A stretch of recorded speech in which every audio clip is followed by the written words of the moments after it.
ठाकुर जी अपने सब ग्वाल बालों के साथ में आनंद करते हैं। सब ग्वाल बालों के साथ में ठाकुर जी नन्हे से गोपाल जी खेल रहे थे। मधुमंगल, श्री दामा आदि ये सब तन सुखा, मन सुखा, धन सुखा, ये सब ठाकुर जी के सखा हैं। बहुत ध्यान से सुनो।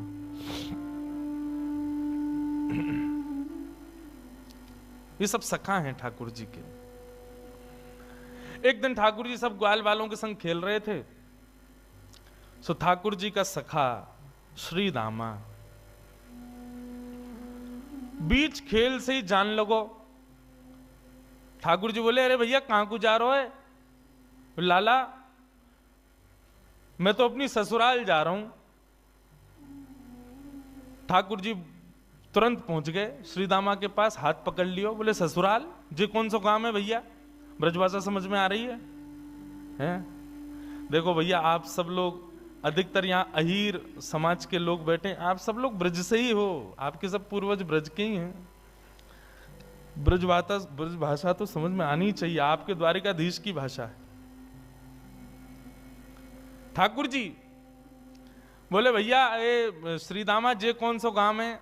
ससुराल। श्रीदामा बोलो, अरे बाबड़े ससुराल गांव ना होवे। बोले, तो फिर का होवे ससुराल? बोले, ससुराल होवे ब्याह एवे के बाद में एक नहीं दो घर है, जहां एक तो होवे अपनी मैया को घर, पिता को घर, और एक होवे पत्नी के मैया पिता को घर, वाकू के हैं ससुराल। ठाकुर जी बोले, तेरी बात मेरे पल्ले ना पड़ रही लाला। अरे ससुराल कहा होवे मुझको जल्दी बता। बोले, अरे ससुराल मतलब पत्नी को माय को। ठाकुर जी बोले, पत्नी? जे पत्नी कौन होवे भैया? श्रीदामा समझा रो है, अरे लाला तू तो बड़ो भोरो है, नेक बड़ो है जाएगो तो तेरो ब्याह है जाएगो, तेरी पत्नी आ जाएगी। ठाकुर जी बोले, मेरी पत्नी आवेगी? बोले, हम बे, तो फिर मेरो ससुराल कहां है? श्रीदामा बोला, मौका पर तो तेरो ससुराल कहां है, जब ब्याह होगा तब पता चलेगी तेरो ससुराल कहां है। अब तो ठाकुर जी हट करने लगे, बोले, ना मेरो ससुराल बता, मेरो ससुराल कहां है?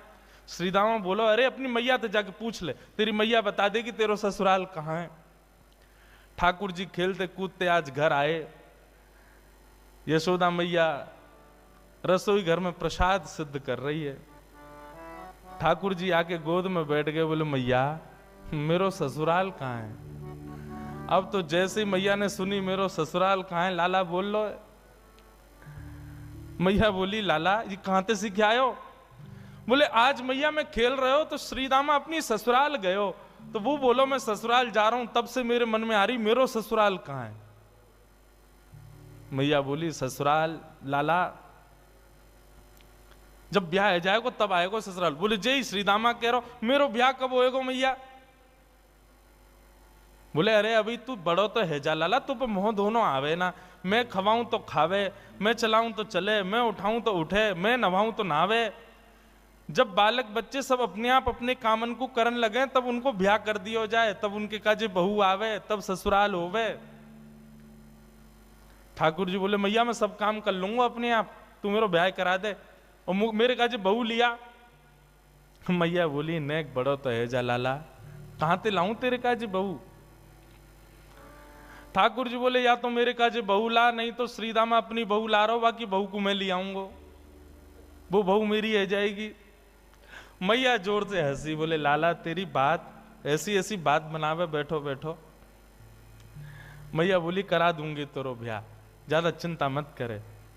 अब तो ठाकुर जी रोने लगे, मैया मेरो अभी ब्याह करा, अभी ब्यावे जाऊंगा, मैं तो अभी ब्याह करूंगा। यशोदा मैया परेशान है गई, बोले, लाला चल करा दूंगी तेरो ब्याह, अब रोवे मत। बोले, कब करावेगी? तिथि बता मोकू, तिथि बता, दिन बता, समय बता, सब बता, तभी जाऊंगा यहां ते। यशोदा मैया तो ऐसी परेशान भाई। ऐसे हमारे नन्हे से गोपाल जी बहू की और ससुराल की आस में बैठे। श्री दामा को ब्याह माधवी गोपी से भयो, माधवी सखी से भयो। माधवी आज श्री दामा माधवी को लेने के लिए ससुराल गए। ससुराल से जैसे ही माधवी आने लगी सो मैया ने पढ़ा दी माधवी, और पढ़ा लिखा करके भेजी। बोले देख तू अपने ससुराल जा रही है, जमाई राजा लेवे आए हैं, लेकिन ध्यान रखियो, याद रखियो, ससुराल में सबको सम्मान करियो, सबको आदर करियो, सबसे प्रेम से रहियो। मैया खूब सिखा पढ़ा के भेजी अपनी बहू को।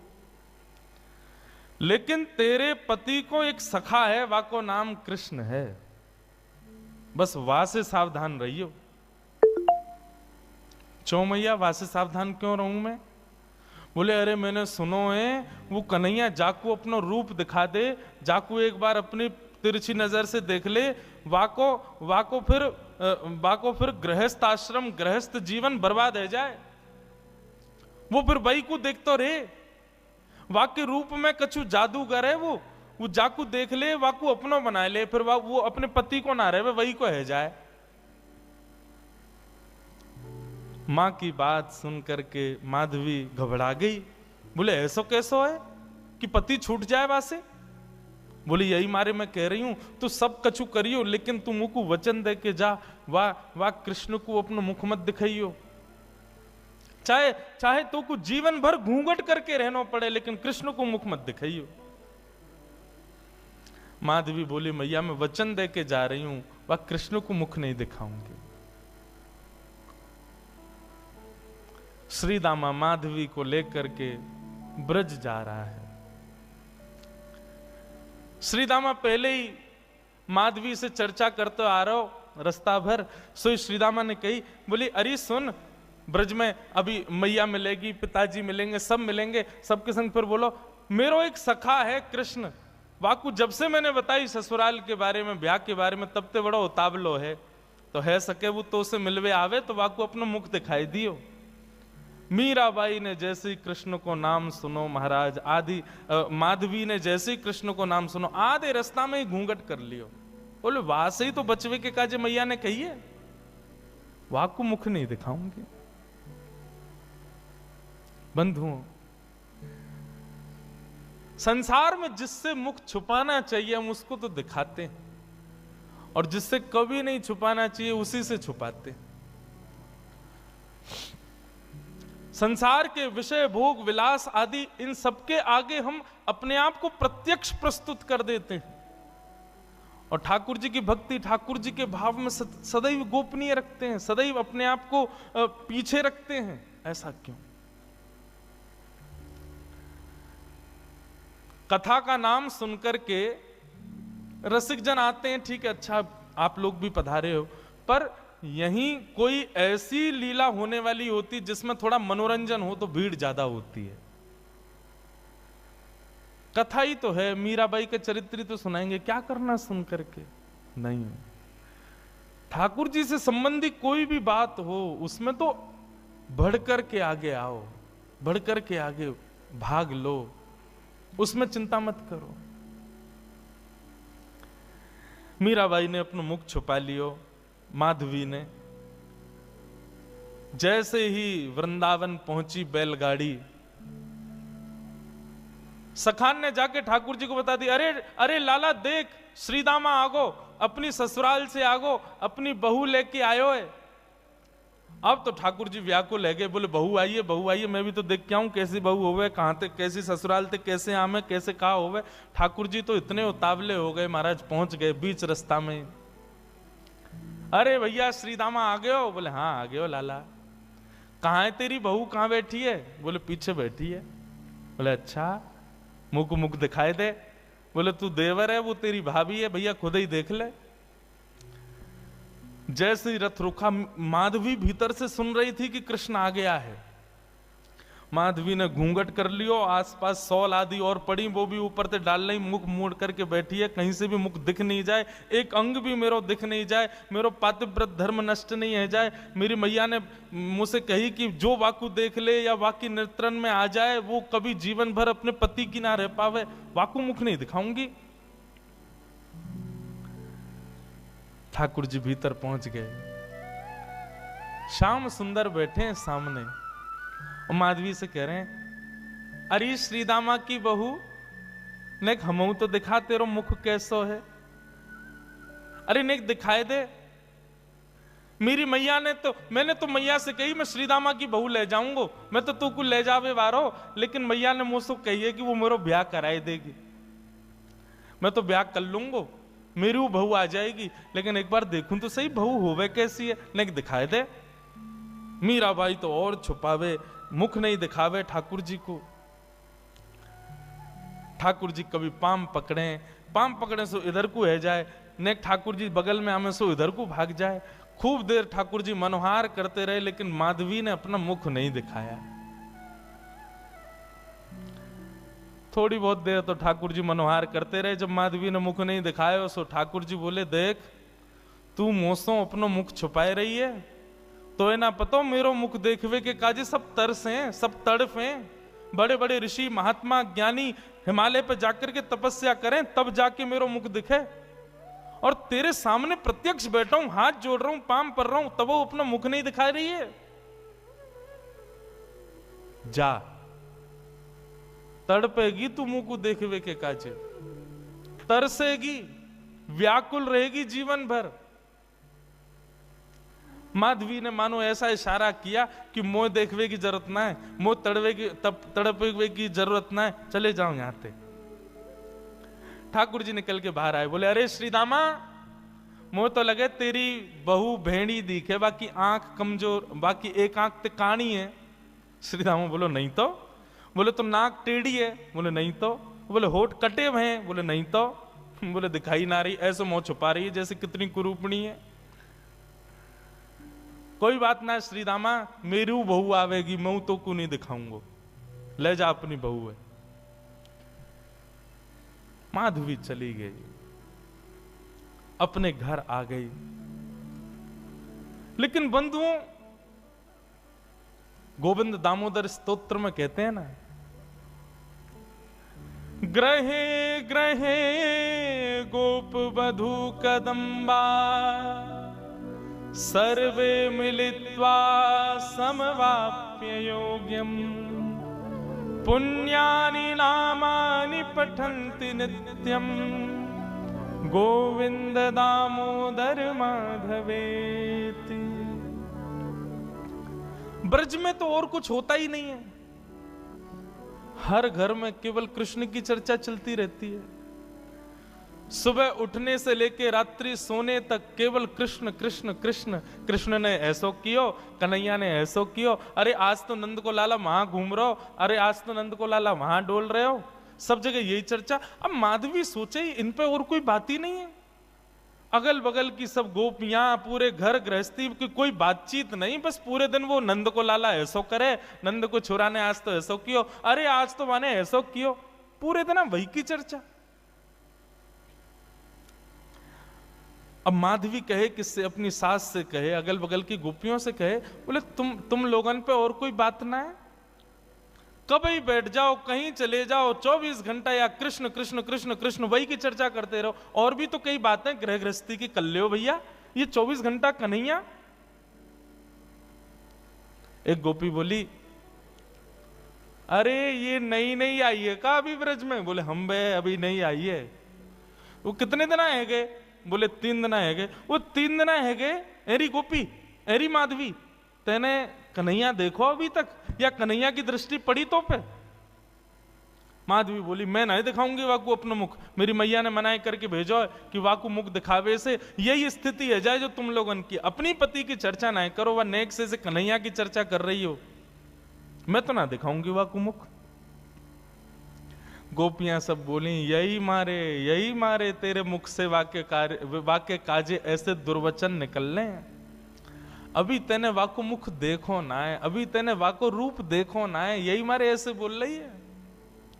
अरे जाद ना वो छवि दिख जाएगी ना, जाद ना वो मोहनी मूरत सांवनी सूरत तेरे चित्त में बस जाएगी ना माधवी, तू भी हमारी तरह वही की चर्चा करेगी। माधवी मन में सोचती भी है, ऐसा कहा है वाक्य रूप में जो और कोई चर्चा ना आवे चित्त में।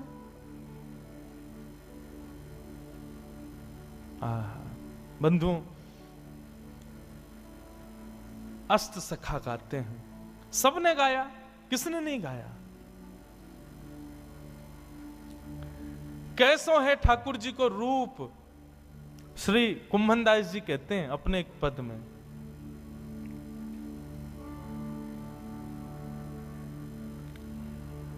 नैना पलक लागे नहीं रूप देखे। अरे माधवी, वह कन्हैया को रूप कैसो है? बोले नेत्रन से जब वो सामने दिखेगा ना, तो जैसे पलक मानो झपकनो अपने आप को भूल जाएंगी, ये पलक नीचे आनो भूल जाएंगे। आज हम संसार की कोई वस्तु देखें तो पलक ना जाने कितनी बार झपके, हमें खुद को पता ना चले। बोले श्याम सुंदर जब नेत्रन के सामने आएंगे तो पलक भी भूल जाएंगी कि हमको झपकना है, ऐसा रूप है वाको। गोवर्धन के अंग अंग प्रति निरख नैन मन रहत नहीं। अरे वाको एक एक अंग ऐसा है कि एक अंग को देखेगी तो वर्षों तक एक ही अंग को चिंतन चलता रहेगा। ऐसा ना है कि एक बार में नेत्रन को भी देख ले, मुख को भी देख ले, कानन को भी देख ले, हाथ भी देख ले, पाँव नहीं, एक बार में एक ही अंग दिखेगा और वही कोई चिंतन चलता रहेगा। कहरी कहो कछु कहत न आवे, चुत चुरायो वे मांग दही। कहा कहूं, वाक्य रूप को वर्णन ना कर सकूं। माधवी बोली ऐसो का है वाक्य रूप में? बोले वर्णन को विषय ना है, कोई बता ही ना सके। अरे कितनों बड़ो वक्ता आ जाए, वाक्य रूप को वर्णन कोई ना कर सके। कुंभनदास प्रभु के मिलवे की, कुंभनदास प्रभु के मिलवे की, सुंदर बात सखियन सो कहे। आहा नैन पलक लागे नहीं, ऐसा रूप है वह कन्हैया को। अब तो माधवी पतो चल जाए या गली में कन्हैया है तो वह गली में ना जावे, पतो चल जाए कि यहां से अभी गुजरे तो वहां नहीं जावे, हर जगह से अपने आप को बचावे। लेकिन मैं अपनी कथा में कहा करता हूं बंधुओं, 5000 साल पुरानी बात नहीं, आज भी वृंदावन आपके भीतर पंच रसों से कृष्ण को प्रवेश कराता है। आज भी देखोगे तो श्री कृष्ण दिखेंगे वृंदावन में, कहीं नहीं तो दीवारों पे दिख जाएंगे, कहीं नहीं तो कहीं भी दिख तो जाएंगे। आंख बंद कर लोगे तो कानों से नाम के रूप में प्रवेश कर जाएंगे, कान भी बंद कर लोगे तो जीभ से जो भी पा रहे हो वो सब प्रसाद ही है, वृंदावन में सब भोग ही है, तो रूप रसना के रूप से प्रवेश कर जाएंगे। मुख से कुछ खाओगे नहीं, नेत्रों से देखोगे नहीं, आंखों कानों से सुनोगे नहीं, तो नासिका से प्रवेश कर जाएंगे। क्योंकि वृंदावन में जितनी हवा बह रही है वो भी राधा रमण, राधा वल्लभ, मां के बिहारी, मदन मोहन, राधा दामोदर सबके चरणों का स्पर्श करके बह रही है। कहां तक बचोगे? वृंदावन पहुंच गए, वृंदावन की सीमा में प्रवेश कर गए, भजन आपका तब से शुरू हो जाता है। सांस लेना भी भजन है वृंदावन में, क्योंकि हवा में भी कृष्ण तत्व है। माधवी कहां तक बचाए अपने आप को? मैया ने कही मुख मत दिखाइयो। अरे मुख तो मैं खूब छुपा रही हूं, लेकिन कानों से भी कृष्ण कृष्ण। जहां बैठ जाऊं कहीं भी ऐसी कोई जगह ही नहीं जहां कृष्ण की चर्चा नहीं होती। माधवी तो अब तो ये स्थिति हो गई कि रात में सपने में भी उसको ठाकुर जी के अनुभव होते हैं। मुख नहीं दिखता क्योंकि देखा तो कभी है नहीं, लेकिन इतना सुन लिया है कि उसको अनुभव हो गया है कि चरण ऐसे हैं, हाथ ऐसे हैं, चाल ऐसी है, मुस्काते हैं तो ऐसे, फिर उठ जाती है, मुख से पानी से मुख धोती है और फिर विचार करती है सोऊं भी तो कैसे, नींद में भी तो वही दिख रहा है, कहां तक बचूं मैं। माधवी की स्थिति 24 घंटे चिंतन में श्री कृष्ण श्री कृष्ण श्री कृष्ण। एक दिन परेशान हो गई, रात्रि में सो गई, कानों में रुई लगा ले तो भी क्या, चिंतन में तो वही चल रहा है, कहां तक बचे।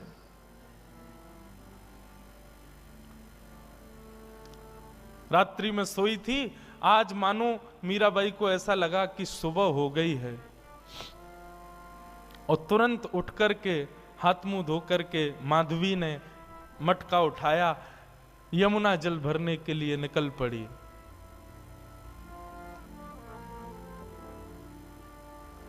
उसको लगा समय हो गया है यमुना जल भरने का। सब गोपियां साथ में जाती थीं यमुना जल भरने के लिए,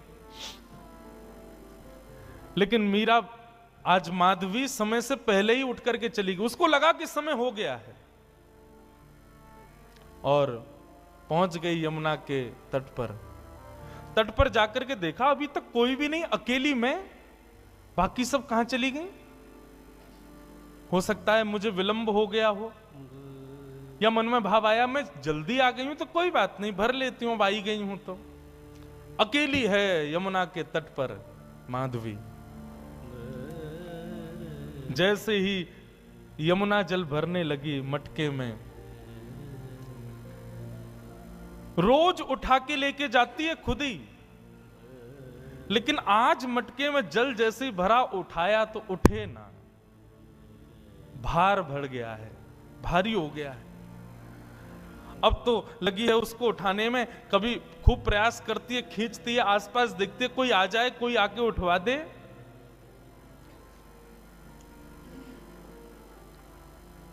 इतने में ही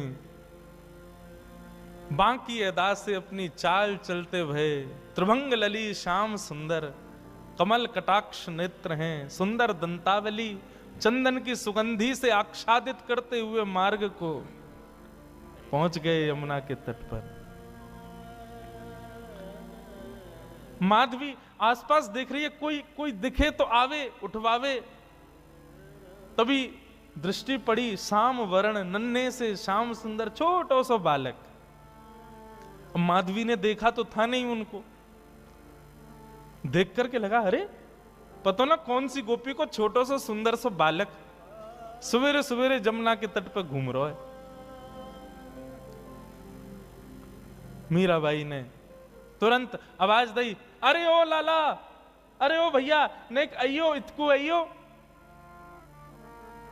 ठाकुर जी कूदते फांदते अपनी चंचल अदा से, कभी यहां देखें कभी वहां देखें, ऐसी मधुर मुस्कान उनकी, पहुंच गए माधवी के पास। एक बार को तो मानो जैसे देखती ही रह गई माधवी, लेकिन मन में ये एक बार भी नहीं आया कि ये वही तो नहीं है जिससे बचना चाह रही हूं। नन्नो सो बालक है, चंचल सोया को बदन है, जरूर कोई गोपी को छोरा होगो। मटकी रखी है और माधवी ने कही, अरे लाला तूने किए जल की भरी, यमुना जल की भरी मटकी ने ऊंचाई दे, मुंह पे उठना ही रही है, बहुत भारी है गई है। ठाकुर जी इशारों करके बोले हाँ मैं उठवाए दूं। अब भाई जैसे ही मीराबाई माधवी उठाने लगी, ठाकुर जी ने अपनी दोनों भुजान को वाह में मानो जैसे एक भाव जैसो दियो, सोई मटकी उठ गई। अब मटकी तो उठी, ठाकुर जी नेक से नेक उठा के इतनी ऊपर तक कर देते, लेकिन ज्यों ज्यों मटकी उठाई ठाकुर जी त्यों त्यों लंबे रहते चले गए और बिल्कुल मीराबाई के सन्मुख खड़े है गए। ऊंचाई करके जैसे ही मटकी शीश पे धारण कराई, शीश पे मटकी धारण करते ही माधवी ने अपने नेत्रन से सामने देखो, और जैसे ही सामने देखा, आहा, वरहा पीडम नटवर वपुः कर्णयो कर्णकारम, विभ्रदवासः कनक कपिसं वै जयंतीं चमालां, रंध्रान वेणु वधर सुधया पूरयन गोप वृंदै वृंदारण्यम, स्वपद रमणम प्राविशद गीत कीर्ति। दोनों भुजा से मटकी पकड़ रखी है, नेत्रों से सामने श्याम सुंदर को देख रही है, मुख खुला हुआ है, प्रश्वेत के बिंदु माथे से नीचे गिर रहे हैं, और अचेत अवस्था में मीराबाई उनके रूप को देख रही है, माधवी उनके रूप को देख रही है।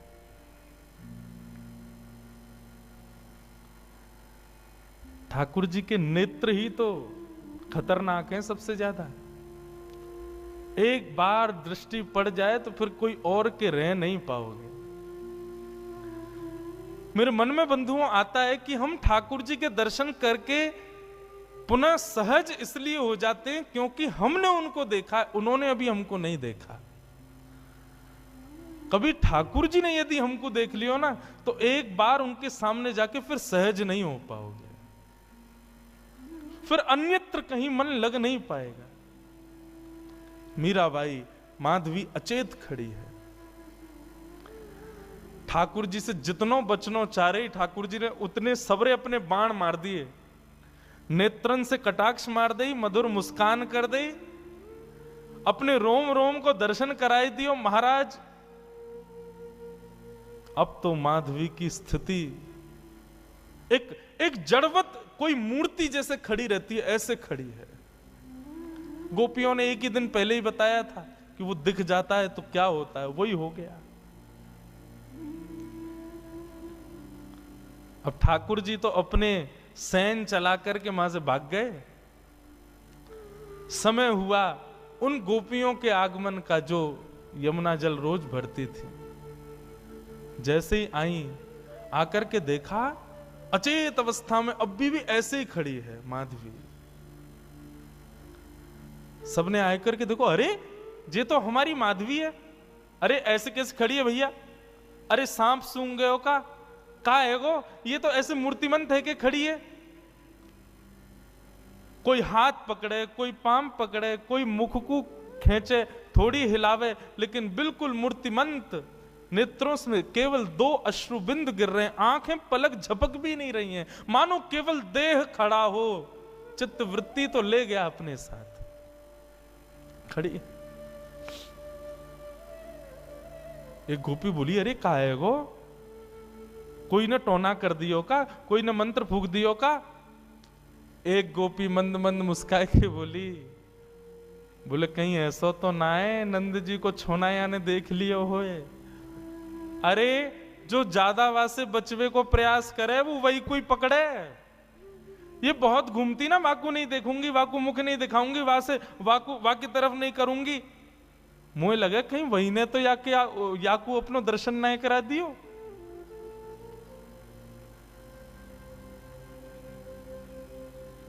एक गोपी यमुना जल भर के लाई और जल का छिड़काव, खड़ी हुई है मीराबाई, ऐसा नहीं अचेत पड़ी है, सांस भी चल रही है, नेत्र भी खुले, बिल्कुल सचेत है, बस मूर्तिमंत है।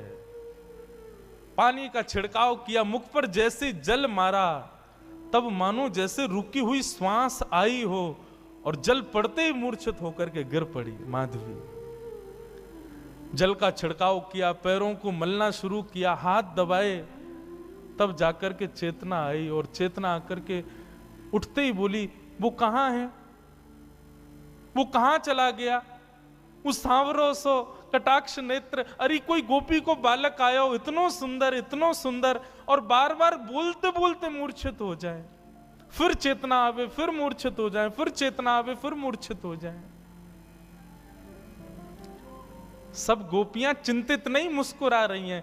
अब जैसे ही माधवी चेतना में आई, आते ही बोली, तुम सब मुस्कुरा रही हो, मेरी स्थिति तो देखो, मुझ को ज्वर चढ़ रहे हो है, मुझसे चलो ना जा रहे हो, मुझसे उठो ना जा रहे हो, मेरी स्थिति ऐसी क्यों हो रही हो, तुम सब मुस्कुरा रही हो।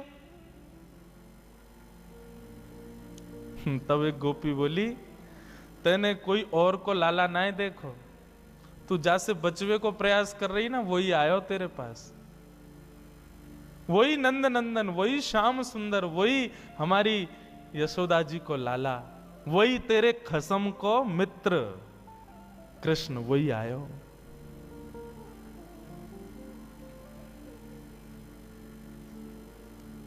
मीराबाई,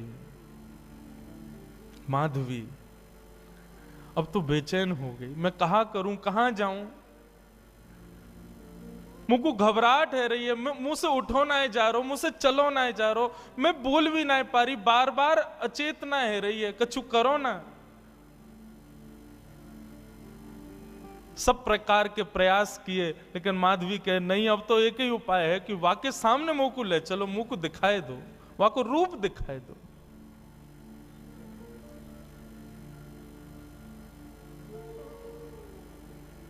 बंधुओं, कृष्णदास जी सही कहते हैं,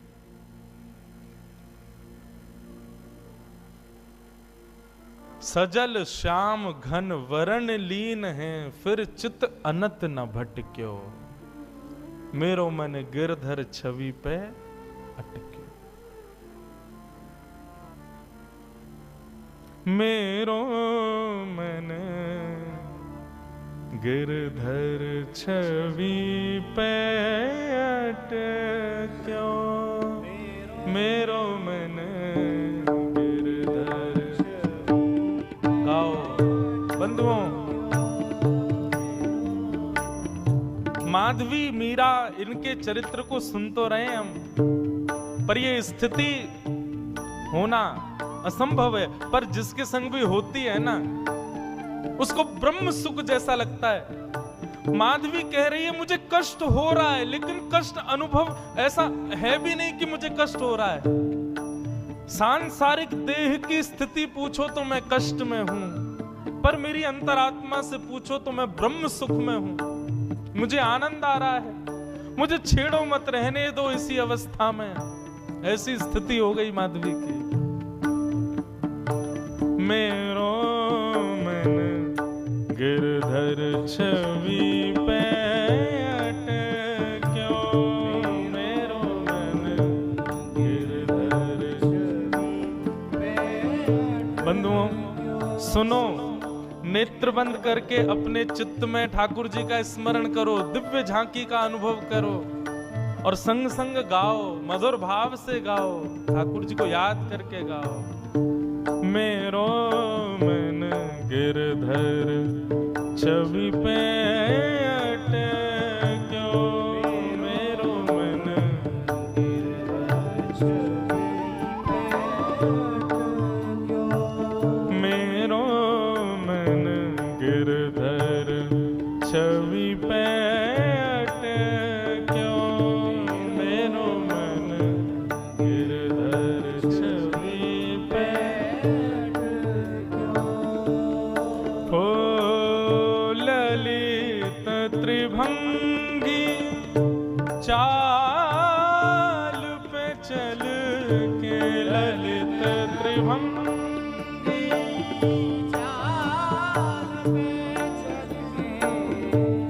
ललित त्रिभंगी चाल पे चल के, ललित त्रिभंगी चाल पे चल के, चिबुक चारू गड़ी ठट क्यों हो, चिबुक चारू गड़ी ठट, मेरो मन गिरधर छवि पे अटक्यो, मेरो मन गिरधर छवि पे अटक्यो, मेरो मन गिरधर छवि पे अटक्यो,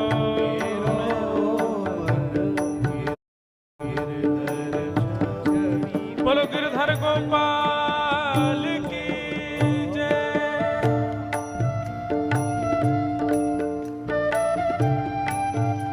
जय हो प्राणनाथ।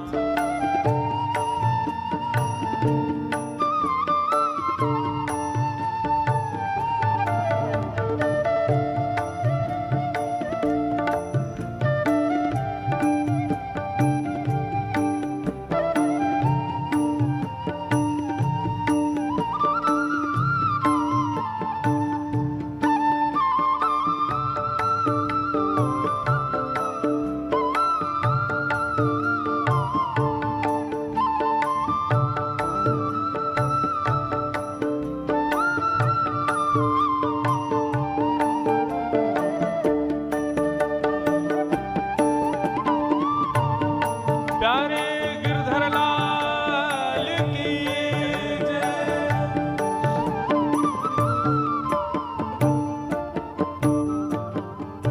सजल श्याम घन वरण लीन है,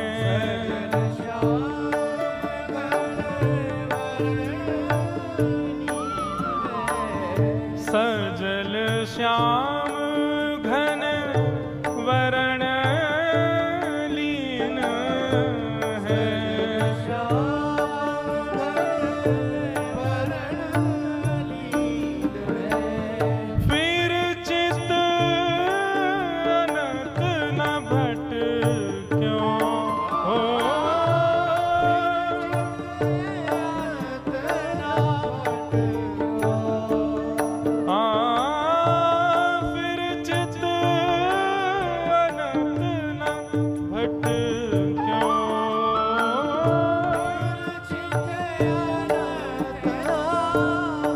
बंधुओं, जैसा मैं कह रहा हूं और जैसा हम अभी माधवी जी के चरित्र में सुन रहे हैं, ये बिल्कुल सत्य है।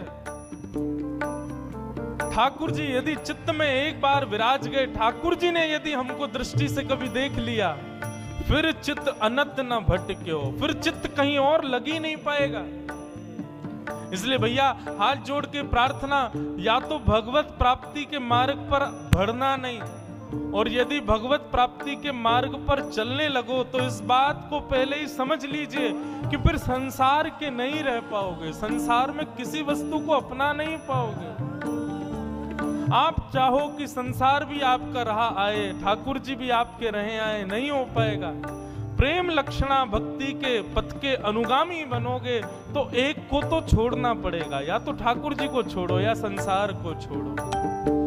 फिर चित्त अनंत न भटक्यो, हो फिर चित्त अनंत न भटक्यो, मेरो मन गिरधर छवि पे अटक्यो, मेरो मन गिरधर छवि पे अटक्यो, मेरो मन गिरधर छवि पे अटक्यो, मेरो मन गिरधर छवि पे अटक्यो।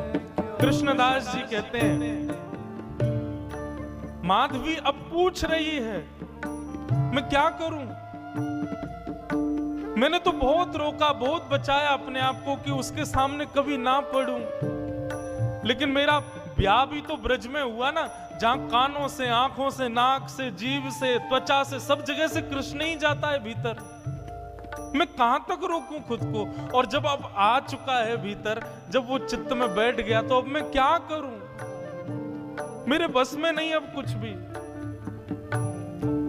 लगन लगी घनश्याम की जाए, लगन लगी। ये नारायण दास जी का पद है, नारायण दास जी का पद है, बहुत सुंदर पद है। वे कहते हैं, एक बार जिसको ठाकुर जी की लगन लग जाती है, लगन लगी घनश्याम की जाए, लगन लगी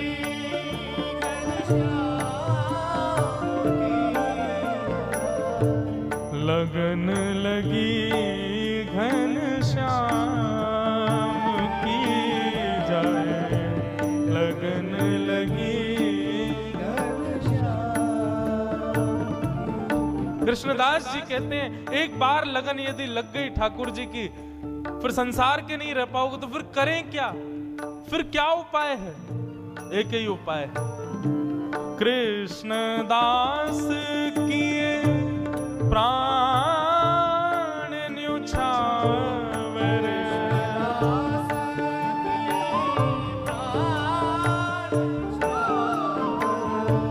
कृष्णदास किए प्राण न्युछावर,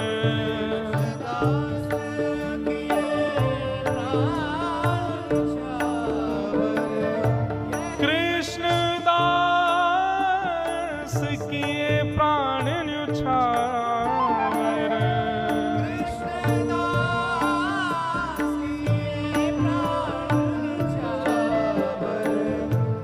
यह तन जग सिर पट क्यों, यह तन जग सिर पट क्यों, ओ मेरो मन गिरधर छवि पे अटक्यो, मेरो मन गिरधर छवि पे अटक्यो, मेरो मन गिरधर छवि पे अटक्यो, मेरो गिरधर छवि पे अटक्यो, छवि पे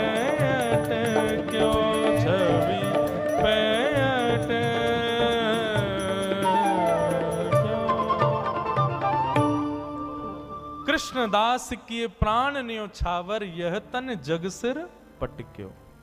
इसका मतलब क्या है? मतलब प्राण त्याग दें अपने? नहीं। कृष्णदास किए प्राण न्योछावर का मतलब जीवन न्योछावर।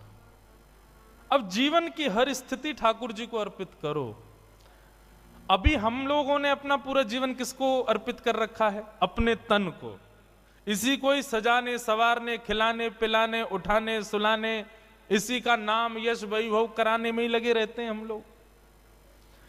लेकिन वैष्णव भक्त का एक एक क्षण केवल ठाकुर जी के लिए होता है। इसलिए मैं पहले ही टर्म्स एंड कंडीशंस बता दूं, या तो इस भक्ति के मार्ग के अनुगामी बनना मत, बनो तो इस बात को पहले ही समझ लेना कि संसार की फिर कोई क्रिया नहीं कर पाओगे। मीराबाई का चरित्र मनोमंथन के लिए सुनिएगा, मनोरंजन के लिए नहीं। कहीं मीराबाई का चरित्र हृदय में घर कर गया तो फिर संसार के नहीं रह पाओगे आप। जो मैं बीच में पंक्ति छेड़ रहा था, मीराबाई की स्थिति क्या है? पद में कहते हैं, भजन तो भूल जाओ, 4 दिन पद ही सुनो। क्या कहते हैं? नारायण जी का पद है, लगन लगी घन श्याम की जाए, लगन लगी घन श्याम की जाए, लगन लगी घन श्याम। स्थिति क्या होती है? धरत कहूं पग परत है कित हूं, रखोगे कहीं पैर और जाएगा कहीं। धरत कहूं पग परत कित हूं, भूल जाए सुधि धाम की। छवि निहार नहीं रह सार कछु, छवि निहार नहीं रह सार कछु, धरि पल निस दिन जाम की जाए, लगन लगी घन श्याम की जाए, लगन लगी घन श्याम की। बंधुओं, ठाकुर जी कुछ रूपों से आकृष्ट करते हैं। 5 रस तो प्रमुख हैं, रूप, रस, स्पर्श, गंध और शब्द। जरूरी नहीं है कि कथा से ही आपका चित्त पकड़ा जाए, लेकिन एक बात समझिएगा, कथा से ठाकुर जी के नहीं हो पाए तो बाकियों में संशय हो सकता है कि बाकियों से ठाकुर जी के हो पाओगे। या तो ठाकुर जी का रूप देख करके आप उनके आसक्त हो जाओगे, या तो ठाकुर जी के रसयुक्त कीर्तन पद को सुन के उनके हो जाओगे, या तो ठाकुर जी के या ठाकुर जी के वैष्णवों के स्पर्श से उनके हो जाओगे, या ठाकुर जी की सुंदर गंध यानी कि उनके अनुभव से उनके हो जाओगे। लेकिन रूप, रस, स्पर्श, गंध, ये चारों तब तक सार्थक नहीं होंगे जब तक शब्द से उनके नहीं होंगे, मतलब कथा से उनके नहीं होंगे। माधवी के साथ क्या हुआ? 24 घंटे ब्रज में कृष्ण की चर्चा चलती रहती है, तो ना चाहते हुए भी कृष्ण चिंतन जा रहा था चित्त में, कृष्ण की कथा प्रवेश कर रही थी चित्त में। चित्त में कथा ने प्रवेश किया, तब रूप ने आकृष्ट किया। कथा पहले आएगी जीवन में, और माफ कीजिए, जिसके जीवन में कथा ने प्रभाव नहीं किया ना, वो उसके सामने ठाकुर जी खड़े भी हो जाएंगे तो भी उसका कुछ नहीं होगा। कथा प्रथम आसक्ति है। आपके श्री रुक्मणी जी ने जब द्वारिकाधीश को पत्र लिखा, क्या कहा? कि श्रुत्वा गुणान भुवन सुंदर शृण्वताम ते। श्रुत्वा गुणान, मैंने आपको सुना है, और जब से सुना है तब से आपसे प्रेम किया है। मतलब बिना सुने प्रेम नहीं हो सकता। कई लोग कहते हैं महाराज जी तीर्थ दर्शन करा दो, हमको प्रसाद पवा लो, कुछ भी करा लो, कीर्तन में नचा लो, कथा सुनने की मत कहो। तो मेरे मन में आता है इस जन्म में तो ठाकुर जी तुझको कभी नहीं मिलने वाले, तू कथा से तेरे में रति नहीं है, कथा से तुम्हारे अंदर हृदय में प्रीति नहीं है, तो चाहे तुम कितने भी साधन कर लो। श्रीमद् भागवत में लिखा श्रम एव ही केवलम।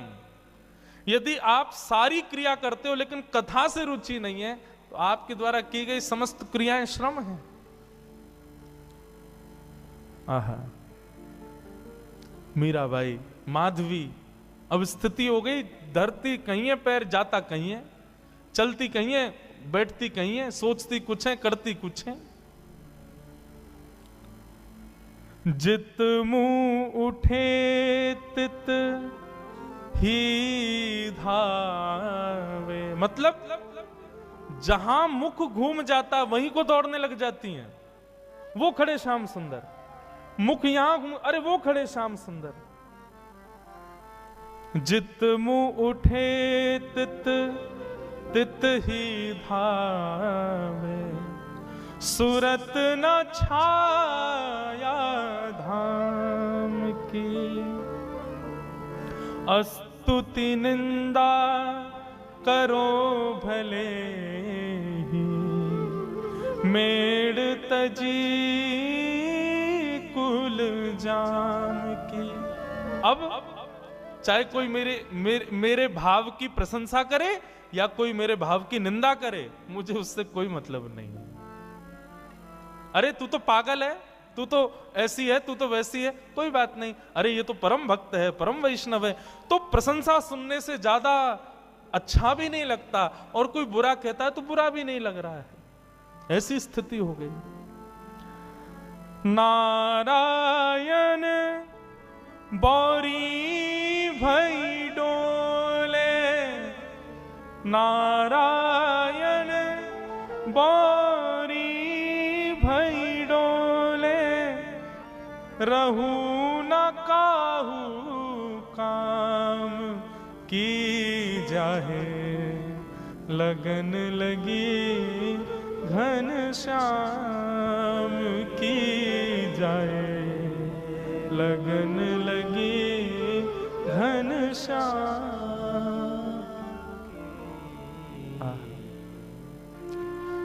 हम किसी काम के नहीं है, आपको पता है।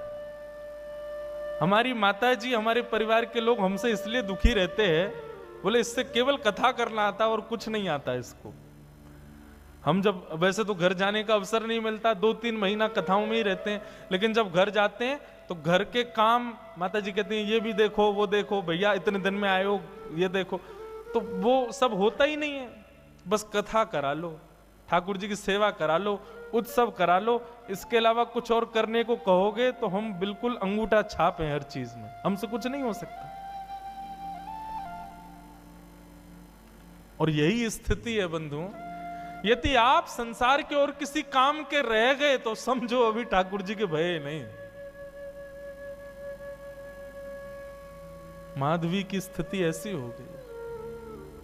लगन लगी घन श्याम की जाए, लगन लगी घन श्याम। व्याकुल हो गई माधवी, गोपियों से कहने लगी मैं तुम्हारे हाथ जोड़ूं, पैर पूजूं, मुझे नंद नंदन के पास ले चलो। बंधुओं, यह हमारे ब्रज साहित्य की कथा है। ब्रज की कोई गोपी जब उसको ठाकुर जी का दर्शन करना होता था तो क्या करती थी? यमुना जल भरने जाती और चलते चलते धूप का बहाना लगा के कि धूप में चक्कर आ गए और चक्कर खा के गिर जाती, और फिर उस पर जल डालो, औषधि पिलाओ, किसी से ठीक नहीं होती। तब 2-4 गोपी जाती ठाकुर जी के पास, बोले एक गोपी बेहोश हो गई, चलो। ठाकुर जी आते फिर, और ठाकुर जी आकर के वाक्य कान में आकर के कहते चल रही गोपी जल्दी खड़ी है जा, मैं आ गयो। सोई गोपी चेतना में आ जाती, ठाकुर जी को देख लेती, ठीक हो जाती। ठाकुर जी वैद्य बन गए, वैद्य राज। गोपियों की चिकित्सा करते हुए घूमते हैं। एक बार एक गोपी की मैया बोली, बोले ये लाला बड़ो कान में कहा बोले, सबरी गोपी उठ के खड़ी है जाए। एक बार वो वृद्ध गोपी ने विचार किया, आज मैं बीमार होके देखूं, मैं देखूं कहा बोले कान में। उसकी भावना तो कुछ थी नहीं, ठाकुर जी के प्रति प्रेम तो था नहीं। ऐसी चलती चिड़ती हाय राम गिर गई करके बेहोश हो गई। गोपी बोली अरे बेहोश हो गई है सासू मां, कन्हैया को बुलाओ। ठाकुर जी आए, ठाकुर जी आके देखते ही पहचान गए, बोले भाव नहीं है, जबरदस्ती पहचान करना चाह रही है कि मैं कान में क्या बोलता हूं। ठाकुर जी आए, आकर के पहले नब्ज उठा के देखी, बेहोश थोड़ी थी, चेतना में थी, वो तो सुनना चाह रही थी कान में मंत्र क्या बोलते हैं ये।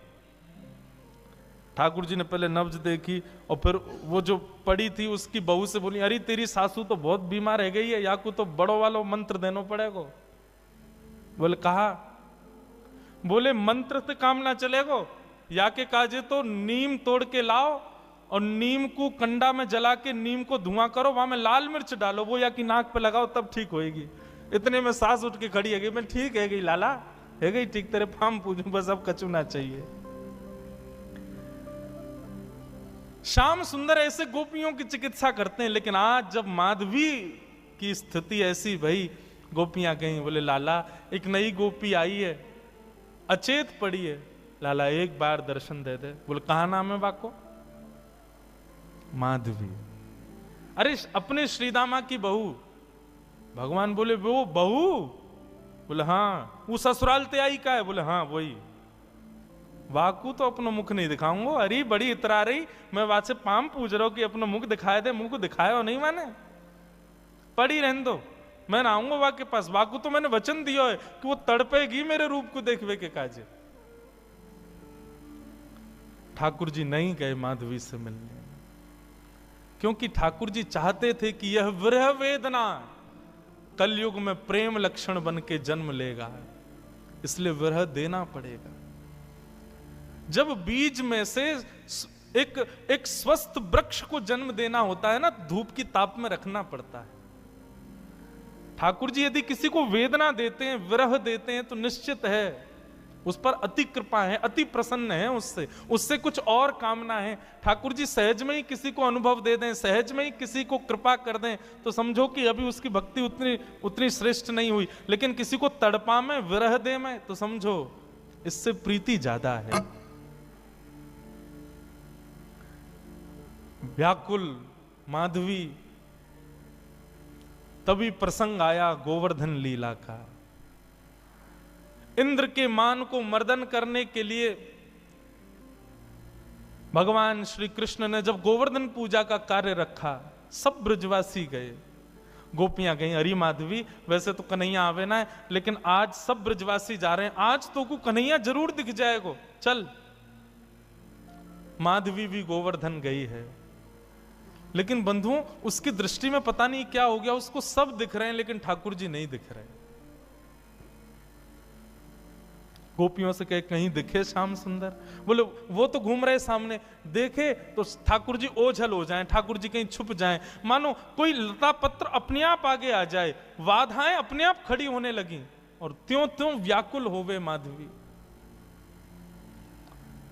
56 भोग के बाद जब इंद्र ने अपने मान के प्रभाव से जब मेघ वर्षा की, त्राहिमाम त्राहिमाम करके सब ब्रजवासी दौड़ने लगे, तब नन्हे से बाल कृष्ण ने 7 कोस लंबे चौड़े गिरिराज पर्वत को अपने बाम हस्त की कन्नी उंगली पर धारण कर लिया। सब ब्रजवासी जाकर के गिरिराज पर्वत के नीचे खड़े हो गए। माधवी भी वहीं खड़ी थी। गोपियों से बोली, मैं प्राण हाथ जोड़ूं तुम्हारे, एक बार मुझे दृष्टि गोचर करा दो, एक बार उसका दर्शन करा दो बस। गोपियां जैसे तैसे भीड़ के बीच से लेकर के उस मुख्य स्थान पर गई जहां ठाकुर जी खड़े थे, सबको दर्शन हो रहे थे। लेकिन जैसे ही माधवी पहुंची, माधवी ने जैसे ही उस चट्टान के ऊपर देखा जहां ठाकुर जी खड़े थे, ठाकुर जी का एक क्षण गिरधर स्वरूप दिखा और दिखते ही ओझल हो गया, धुंधला हो गया, मानो आंखों में पानी आ गया हो। खूब मीड़े, खूब जल डाले, लेकिन ठाकुर जी नहीं दिखे। प्राण निकलने को होने लगे माधवी के, लेकिन निकल भी नहीं रहे हैं। सिर पकड़ के बैठी है, प्राण ही निकल जाए, नहीं दिख रहे हैं। तो चरणों में सर झुका दिया, बोले क्षमा कर दो, मैंने अपनी मां के गलत उपदेश का पालन किया, जिससे मुख छुपाना नहीं था उससे छुपाया, मुझसे अपराध हो गया नाथ।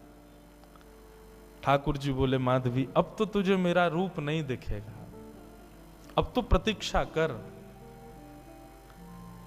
कितने वर्षों की प्रतीक्षा? ठाकुर जी बोले एक युग की प्रतीक्षा। अब तो तुझे मेरा दर्शन कलयुग में ही होगा, जाओ। अब मेरी विरह वेदना रूपी भक्ति में ही रहो, उपासना करो मेरे रूप की, उपासना करो मेरी, तब जाकर के तुमको दर्शन होगा। माधवी का फिर उसके बाद जीवन केवल नेत्र बंद करके साधना युक्त रहती है, रोती है, विलकती है, लेकिन ठाकुर जी नहीं दिखते उसको। ब्रज की गोपियां भी कभी कभी माधवी के ऊपर तरसती हैं कि बताओ हम कितनी सौभाग्यवंत हैं कि हमको दिख जाते हैं, इसको दिखते ही नहीं है। सब आकर के रूप बताती हैं, आज श्याम सुंदर ने ऐसी पाग पहनी है, ऐसे वस्त्र पहने हैं, ऐसे, उन्हीं का ही चिंतन करके माधवी अपना जीवन यापन करती है।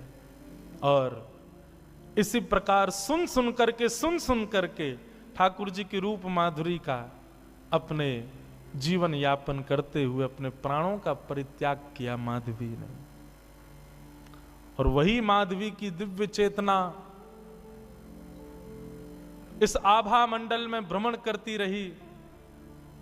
कलयुग प्रारंभ हुआ, और कलयुग में भी जब भक्ति शतक, भक्ति काल जब आया, तब भारत की राजस्थान की भूमि, और उस राजस्थान की भूमि में भी मेड़ता में भी परम गौ भक्त, परम संत भक्त, परम ब्राह्मण निष्ठ राव दूधाजी के छोटे पुत्र के यहां पर भक्तिमती माधवी ही मीरा के रूप में जन्मी है। बोलो भक्तिमती